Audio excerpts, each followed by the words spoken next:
Good morning to all. पिछले class में हम लोगों ने पढ़ा था क्रोमेटोग्राफी के बारे में और सब्लिमेशन के बारे में। Now today we are going to read about distillation process, यानी कि नेक्स्ट टॉपिक है आपका how can we separate a mixture of two miscible liquid. जब दो मिजिबल लिक्विड जो एक दूसरे में घुल जाते हैं, पूरी तरीके से लिक्विड आपस में घुल जाते हैं, उसे हम कहते हैं मिजिबल लिक्विड। तो जब दो मिजिबल लिक्विड आपस में मिक्स होते हैं तो उन्हें कैसे हम सेपरेट कर सकते हैं। उन्हें सेपरेट करने के लिए डिस्टिलेशन प्रोसेस का यूज़ किया जाता है। The method of distillation is used to separate a liquid from a mixture या from a solution of a homogeneous mixture। ये डिस्टिलेशन प्रोसेस जो है वो इस दो लिक्विड को सेपरेट करने के काम आता है, एक ऐसा सॉल्यूशन जो होमोजीनियस मिक्सचर होता है। एक्चुअली डिस्टिलेशन प्रोसेस में होता क्या है कि जो लिक्विड होता है या मिक्सचर होता है, जो दो लिक्विड से बना सॉल्यूशन है, उसको एक डिस्टिलेशन फ्लास्क के अंदर डाल के बॉईल किया जाता है और उसके बाद जो इसकी भाप बनती है, जो वेपर्स बनते हैं, उनको कंडेंसर के अंदर डाल के कंडेंस किया जाता है, मतलब ठंडा किया जाता है। और फिर ठंडा होने के बाद उसको डिस्टिलेट कर, उस भाप को लिक्विड फॉर्म में कन्वर्ट हो जाती है कंडेंस होने के बाद, और लिक्विड फॉर्म में जैसे वो कन्वर्ट होती है उसे डिस्टिलेट कर लिया जाता है, कलेक्ट कर लिया जाता है, जिसे हम डिस्टिलेट कहते हैं। In case of solution of two miscible liquid, obvious ये बात है, दो लिक्विड्स हैं, अब हम बॉईल करेंगे फ्लास्क में डाल के तो दोनों लिक्विड बॉईल होंगे, पर ऐसा नहीं होता। एक ही लिक्विड बॉईल होता है, दूसरा बॉईल नहीं हो पाता। उसका कारण ये होता है क्योंकि हर लिक्विड का अपना एक अलग बॉइलिंग पॉइंट है। हम ऐसे दो लिक्विड का मिक्सचर होता है जिसके दोनों के ही बॉइलिंग पॉइंट में काफ़ी बड़ा डिफरेंस हो।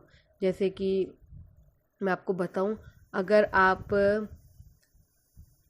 प्रोपेनॉन और एथेनॉल, ये दो लिक्विड होते हैं, प्रोपेनॉन और एथेनॉल दोनों का मिक्सचर सेपरेट करेंगे तो आपका जो प्रोपेनॉन है उसका बॉइलिंग पॉइंट 56 डिग्री होता है, 56 डिग्री, जबकि एथेनॉल का बॉइलिंग पॉइंट 78 डिग्री। तो जिसका बॉइलिंग पॉइंट कम है वो पहले उबलना शुरू हो जाता है, यानी कि प्रोपेनॉल पहले उबलेगा। प्रोपेनॉल पहले गर्म होगा तो उसकी भाप भी पहले बनेगी, भाप पहले बनेगी तो कंडेंस हो जाएगी, कंडेंस होने के बाद उसे हम डिस्टिलेट कर लेंगे, मतलब लिक्विड फॉर्म में ले लेंगे, तो वो आपका प्रोपेनॉल अलग हो जाएगा और बाद में जो लिक्विड बचेगा वो आपका हो जाएगा एथेनॉल। तो दोनों का बॉइलिंग पॉइंट में डिफरेंस होना ज़रूरी है। अगर बॉइलिंग पॉइंट में डिफरेंस ना हो, एटलीस्ट 25 डिग्री सेल्सियस से ज़्यादा का डिफरेंस होना चाहिए, तो आप डिस्टिलेशन लेते हो। और अगर 25 डिग्री सेल्सियस से कम का डिफरेंस होता है, अगर दो लिक्विड के बीच का जो दोनों लिक्विड के बॉइलिंग पॉइंट के बीच का जो डिफरेंस है, अगर वो 25 डिग्री सेल्सियस से कम होता है तो उसके लिए आपको फ्रैक्शनल डिस्टिलेशन का यूज़ करना पड़ता है। दो होते हैं, एक तो सिंपल डिस्टिलेशन, एक होता है फ्रैक्शनल डिस्टिलेशन। तो we have to use that type fractional distillation. आगे हैं, in case of solution of two miscible liquids, the liquid which can be mixed completely, the separation is based on the fact that the liquid will have different boiling point and there is a wide difference between the boiling point of the two liquids। दोनों liquids है उनके बीच के जो boiling point का difference भी बहुत ज़्यादा होना चाहिए ना। इसकी कुछ एप्लीकेशंस है, मतलब कहाँ कहाँ ये काम में आता है। Separation of mixture of propanone and ethanol, जिसमें प्रोपेनॉल का boiling point 56.5 degree Celsius and the ethanol's boiling point is 78 degrees Celsius. So the difference between 56 and 78, आप देख सकते हो कम से कम 40 का डिफरेंस होता है, 30-40 डिग्री सेल्सियस का डिफरेंस है। तो जिसका बॉइलिंग पॉइंट कम है, lower boiling point will boil fastly, will boil first. तो जो लोअर बॉइलिंग पॉइंट है जिसका, वो पहले गर्म हो जाएगा। Next is separation of a mixture of propanol boiling point and water.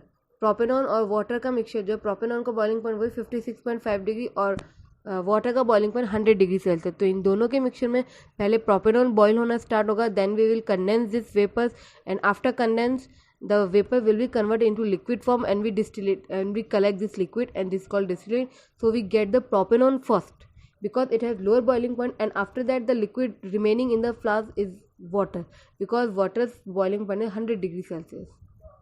Next is the separation of mixture of hexane and toluene. So hexane's boiling point is 342 Kelvin and toluene boiling point is 384 Kelvin. Now separation of mixture of ether and toluene. The ether's boiling point is 308 Kelvin and toluene's boiling point is 384. At least 80 Kelvin का difference आ जाता है।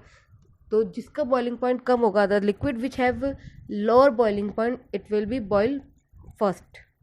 Then we condense it, then we vapors condense then its vapor, and after condense this vapor it will be changed into liquid form and then we collect this liquid and the remaining remaining liquid in the flask will be the second liquid which have the higher boiling point.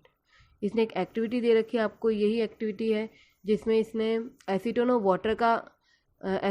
Water का mixture लिया है, जिसमें acetone का जो boiling point है वो थोड़ा ज़्यादा कम होता है। एसीटोन का अगर आप बॉइलिंग पॉइंट देखेंगे तो शायद काफ़ी कम होगा, और वाटर का बॉइलिंग पॉइंट क्योंकि 100 डिग्री सेल्सियस होता है। मैं बता देती हूँ activity. Take a mixture in a distillation flask fitted with a thermometer, arrange the apparatus as shown, heat the mixture, water is left behind in the acetone vaporized condense in the condenser and can be collected from the condenser outlet. It means पानी और acetone के liquid को और solution को आपने flask के अंदर रखा है नीचे। जैसे आप इसे गर्म, थर्मामीटर सेट करना पड़ेगा, जैसे आप इसे गर्म करेंगे तो एसीटोन जो है, एसीटोन का बॉइलिंग पॉइंट होता है 56 डिग्री सेल्सियस। तो 56 जैसे थर्मामीटर 56 डिग्री सेल्सियस पे थर्मामीटर आ जाएगा, एसीटोन बॉयल होना शुरू हो जाएगा। हम हीट देना बंद कर देंगे, जैसे एसीटोन बॉयल होना शुरू होगा ये वेपर्स फॉर्म में वेपर्स फॉर्म में कन्वर्ट होगा। वेपर्स जो है आपके कंडेंसर के अंदर चली जाएगी, वेपराइज होगा, कंडेंसर के अंदर चली जाएगी, and then condense in the condenser. इस वेपर्स को कंडेंसर के अंदर हम कंडेंस करेंगे, then it can be collect from the condenser outlet. Condenser के अंदर जाकर क्या होता है, भाप जो होती है वो लिक्विड में कन्वर्ट हो जाती है, और इस लिक्विड को हम बाद में कलेक्ट कर लेंगे। तो दूसरे जार में आपको एसीटोन मिल जाएगा और पहले फ्लास्क के अंदर आपका वाटर नीचे बच जाएगा। यही ये एक्टिविटी कह रही है। नेक्स्ट आपका फ्रैक्शनल डिस्टिलेशन है, ये हम कल पढ़ेंगे। तब तक के लिए थैंक यू।